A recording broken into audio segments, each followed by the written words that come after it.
je suis Cécilia Talavera, j'ai 29 ans, bientôt 30 à la fin du mois, et je suis donc en faculté de criminologie, en doctorat, et je fais une recherche sur les violences gynécologiques et obstétricales. J'y travaille depuis 3 ans à peu près, et au niveau de mes passe-temps, je fais de la musique. Et j'aime beaucoup lire, j'aime beaucoup sortir, j'aime beaucoup voir du monde, profiter un peu de la nature, faire des randonnées, voilà.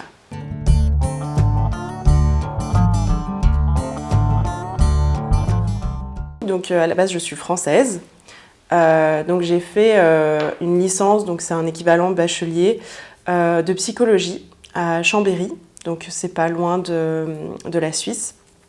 Et donc j'ai fait 3 ans là-bas.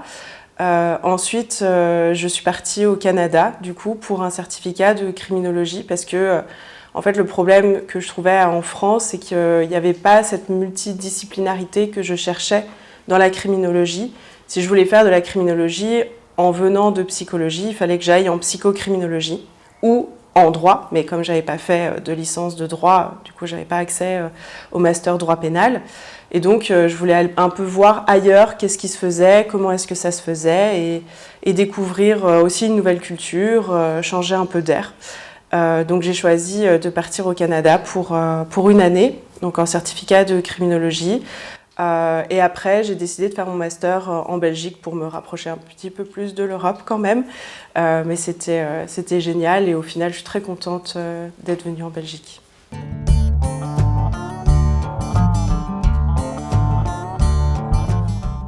Alors la criminologie, à la base, j'ai une maman qui a fait des mi-temps et qui a été beaucoup,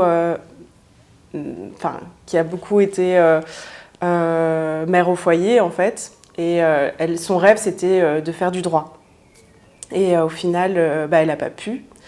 Et du coup, au départ, j'étais partie pour faire aussi du droit, pour devenir avocate, suivre le rêve en fait de ma mère. Et finalement, j'ai fait un premier stage dans un cabinet d'avocats et je me suis rendu compte que ça me plaisait pas du tout, parce que moi, je cherchais plus à comprendre pourquoi est-ce que les choses se sont passées, plutôt qu'à résoudre le problème dès qu'il est là. Et donc, du coup, je me suis plutôt intéressée à la psychologie, mais du coup, j'avais toujours cette volonté d'aller au niveau du droit pénal, mais je sentais que le droit, c'était pas tout à fait fait pour moi. Et du coup, j'ai préféré prendre le côté psychologie et après criminologie. Mais du coup, c'était vraiment quelque chose que je voulais faire depuis mes 11 ans. Voilà. Quand j'ai fait mes recherches du coup, pour trouver une université qui soit multidisciplinaire, qui soit assez ouverte sur des questions d'inégalité sociale, de choses comme ça, j'ai trouvé que c'était l'université qui me correspondait le mieux. Et puis aussi, venant d'une petite ville en fait finalement, parce que Annecy et Chambéry c'est tout petit. J'avais envie aussi de découvrir ce que c'était qu'une grande ville. J'avais vu déjà Montréal avant, ça m'avait beaucoup plu. J'ai eu envie de venir du coup sur Bruxelles et puis l'ULB c'est un peu venu naturellement dans mes recherches en fait.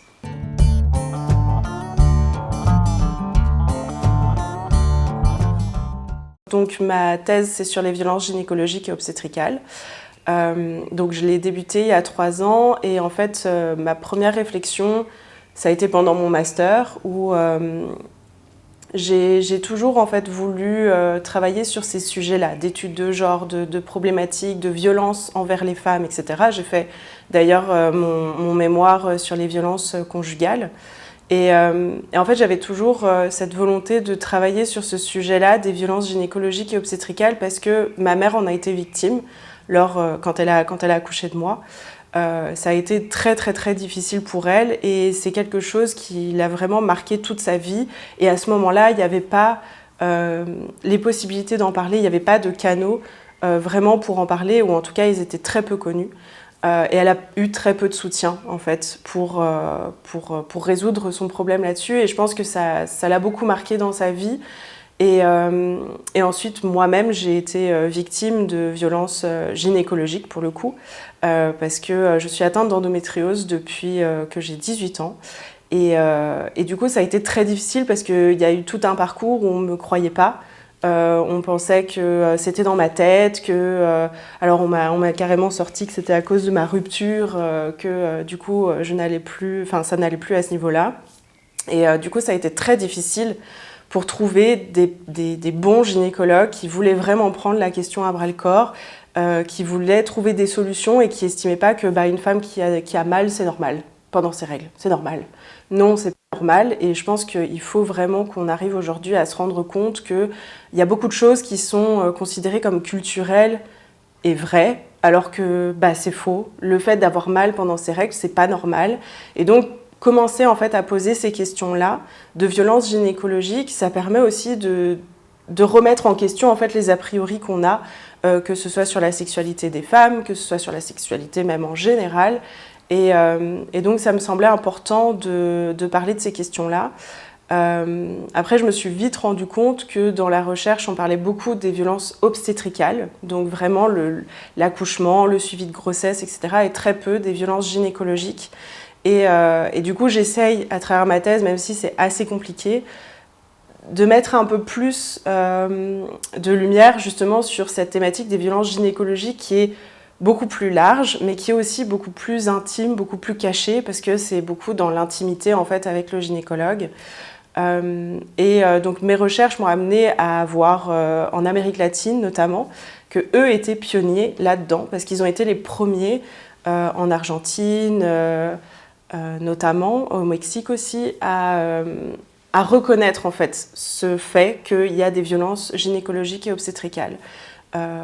Et du coup, il y a tout un contexte autour de cette émergence de cette problématique qui est arrivée jusqu'à la problématique législative, politique, qui est complètement différent d'une autre. Tous ces acquis, tous ces concepts qu'on a à la base, que oui, c'est normal d'aller accoucher à l'hôpital, non, pas forcément. Et il faut parfois remettre en question ça. Il y a beaucoup de femmes qui vivent pas l'accouchement qu'elles auraient voulu avoir, alors qu'elles auraient pu l'avoir.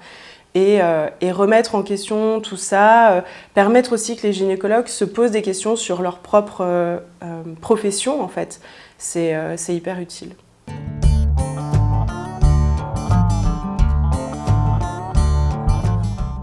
Je suis à un niveau intermédiaire, c'est-à-dire que même si ça fait déjà 3 ans, en fait, j'ai eu des problèmes de santé, notamment à cause de l'endométriose. Donc pendant la première année, j'ai subi des opérations qui m'ont pas vraiment permis de pouvoir vraiment commencer. Et après, je suis tombée enceinte, ce qui n'était pas non plus prévu. Heureusement, pour moi, ça s'est très très bien passé. Mais du coup, avec un petit bout, ça a été un peu compliqué. Et donc là, j'ai vraiment commencé à m'y mettre depuis à peu près 2 ans. Donc, j'en suis à faire un article sur l'émergence de cette problématique au niveau politique. Avec notamment le rapport d'information du Sénat qui est paru l'année passée, qui, à mon sens, est quand même une reconnaissance, même si, je ne vais pas spoiler, mais même si c'est assez relatif et assez symbolique, ça reste une première reconnaissance, une première étape au niveau politique qui me semble assez importante dans l'émergence de cette question. C'est le rapport d'information sur l'autodétermination corporelle et les violences obstétricales.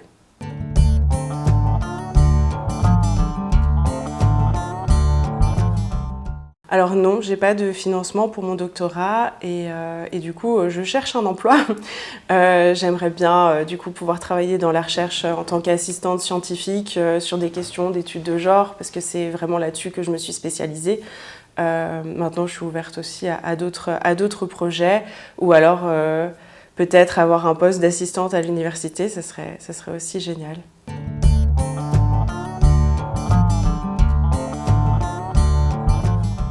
Je suis au centre pénalité sécurité déviance, donc à l'ULB, à la faculté de criminologie et il y a beaucoup de chercheurs super, vraiment.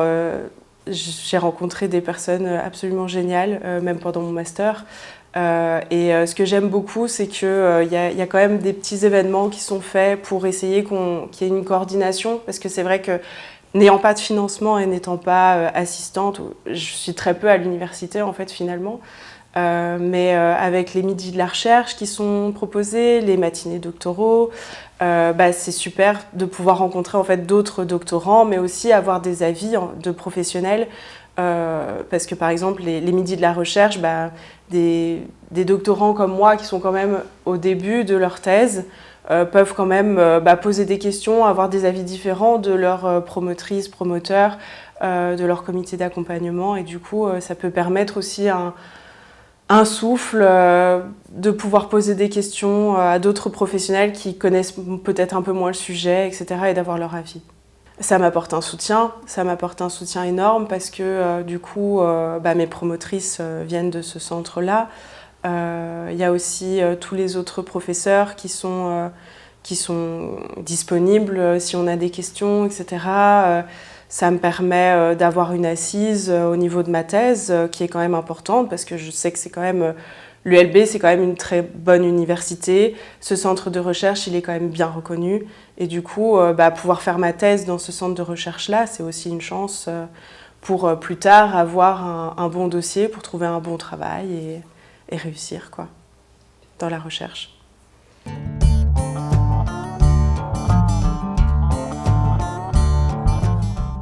J'ai toujours été une personne qui voulait toujours se poser des questions sur tout.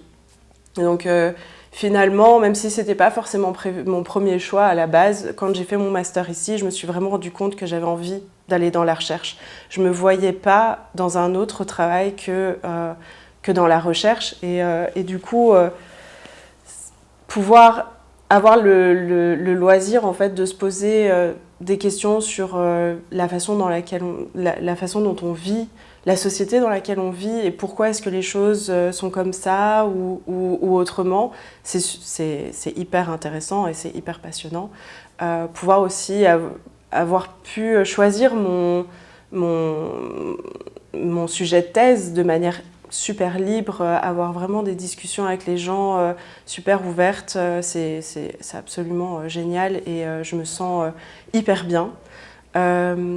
Par contre, c'est vrai qu'au niveau des choses un peu moins plaisantes au niveau de la recherche, je trouve que c'est vraiment l'isolement, la solitude qu'il peut y avoir, surtout quand on fait une thèse et surtout quand on n'est pas financé et qu'on n'a pas de poste d'assistant à l'université. C'est que du coup, je suis beaucoup chez moi, j'ai très peu de contact avec l'université et il y a des moments un peu down où ça peut être assez difficile, on se sent un peu seul. Mais au final, on sait très bien qu'on peut poser des questions et qu'on peut venir et qu'on peut parler à des gens et qu'on a un soutien énorme ici.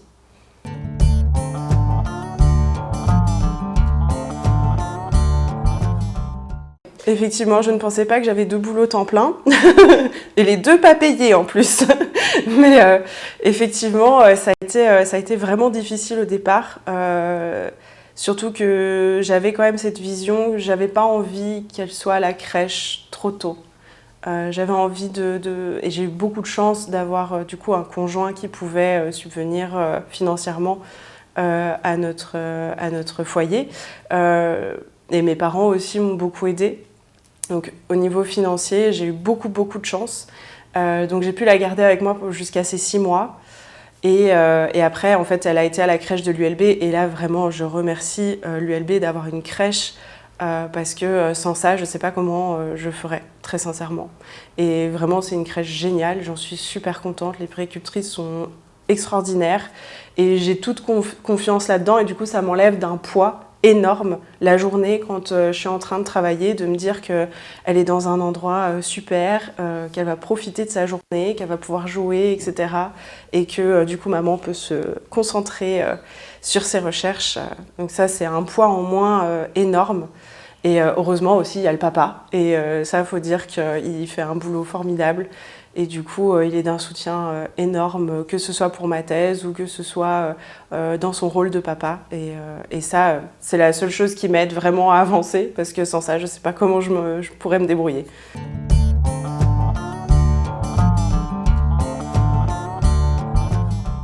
J'aimerais travailler de nouveau dans la recherche. J'ai toujours en fait eu cette position plus de chercheur-enseignant. Vraiment, c'est mon premier rêve. Maintenant, je sais que les débouchés à l'université sont parfois un peu difficiles. Donc, à voir. Mais j'aimerais beaucoup faire de l'enseignement en plus de la recherche et toujours travailler sur les problématiques de violence de genre et d'inégalité sociale de manière générale.